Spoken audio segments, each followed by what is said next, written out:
silly. Professional. All right. What's going on, everybody? My name's Alonso. Welcome back to the channel. Today, I'm going to be teaching you guys how to do a backflop on a freestyle line like this. Believe it or not, this trick isn't technically that difficult. In fact, it's a lot more psychologically demanding than it is physically. Now, before you start doing this trick, it's a really good idea if you can first do a shoulder stand as well as a back shoulder roll pictured here. I'm going to be posting tutorials for those later, but I just really couldn't help jumping the gun on this trick because it's one of my absolute favorites.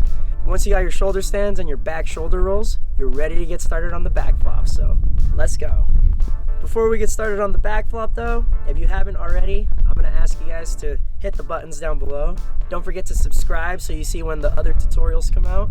And don't forget to hit that like button for the YouTube algorithm. And while you're at it, hit the little notification bell so you get notified every time I post something new. Alright, let's get on with this video, onto the backflop. Now, before we even think about attempting this trick, we got to talk a little bit about leash management. Now, for most tricks, you can just leave the leash wherever you want without really having to worry about it. But for the backflop, there's a very specific place you have to put your leash, and that's off to the side. So instead of having it between your legs like so, you need to have it on the outside, going around your leg like this. Now, I like to put it on the outside of my back leg. My left leg is usually in the back, and I'm standing like this. So that way when I go ahead and do the backflop, it untangles itself and ends up right in front of me, right where I need it. Now, another thing with leash management, sometimes when you do this trick, the leash will end up over your shoulder like this, and it's kind of weird. So it's ideal to have a bit of a longer leash so that if this does happen for whatever reason, on that next bounce, you can just very quickly get it over your head, untangle yourself, and then stand back up. So a little trick I like to do with the leash, it's going to be like this around us, and we're going to be tied into it here. Poor demonstration on that, but anyway, one of the most annoying things that can happen is that the leash gets in front of your knee like this, and it feels like if you fall the wrong way, it's just going to grab you and really hurt you. So a little trick I like to do, I like to take the leash and actually just tuck a bite into the leg loop like this. Now what that does, it keeps it behind your leg 100%. And if you ever whipped, what would happen is this would just pop right out and you would be safe and you don't have to worry about it getting in front of your knee or anything like that. That's a little pro tip on the leash management there. Tuck it into your leg loop, like so, and have a great time.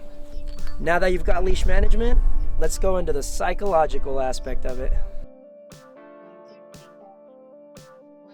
So this trick is very demanding on the psychological level, and for a very good reason. It's really scary. You're going headfirst toward the only spot on your line where a metal ring is dwelling there waiting to murder you. Maybe that's a bit of an exaggeration, but still, you're going to the only spot where these metal things are, and that can be quite daunting. So one tip I have to get over the psychological fear of committing to this trick is to do this trick off axis, but by a lot. So what I mean by that, get your bounces going and huck backwards, but at an angle where you're going to completely miss the line. But what this is going to do, this is going to get you used to rotating backwards, and it's also going to reassure you that you can in fact do this trick. Then afterward, you just start to go more toward the line little by little until you almost touch it. You know, you can even reach an arm out and kind of grab it and do this weird nevermind thing that sometimes happens. But that's a big tip for overcoming psychological fear. Just go backwards, off angle a little bit, and it's going to make you much more comfortable with committing to the trick later on when you're actually ready to execute it.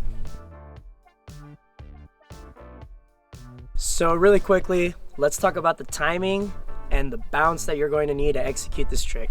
So just like with most other freestyle tricks, you're going to want to wait until the very top of the bounce to perform this trick, where you got that brief moment of weightlessness. Now, on top of that, you're also going to want a relatively big bounce. Now, I find personally that when I'm off on my timing, or if I don't have a big enough bounce, I can do the backflop still, but I do this really weird, funky chest roll out of it because I don't fully complete it all the way. And it still looks really cool, don't get me wrong. However, it is not a proper backflop, and advanced slackliners are going to know that you messed up. So get yourself a big bounce and wait for the top. And that's when you're gonna huck and execute your backflop. So now that you've got proper leash management, you know the timing and how much bounce you need, and you've tried this a few times off axis, you're ready to execute this trick. Here are a few tips to make that as easy as possible. So as I've said before, when we huck backwards, we're actually aiming for our shoulder.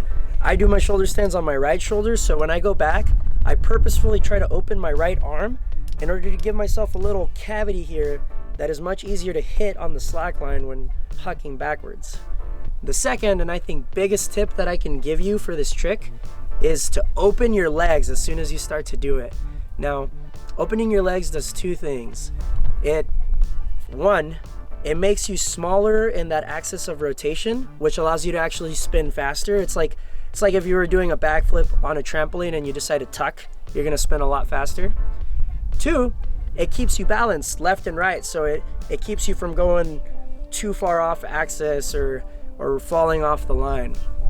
And really, the open legs thing changed the entire trick for me. I was able to land it almost every time as soon as I really started focusing on opening my legs as much as possible when hucking for this trick.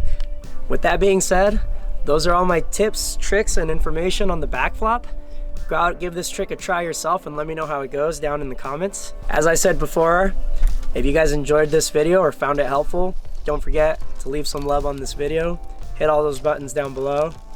As always, love you guys, and I'll see you on the next video.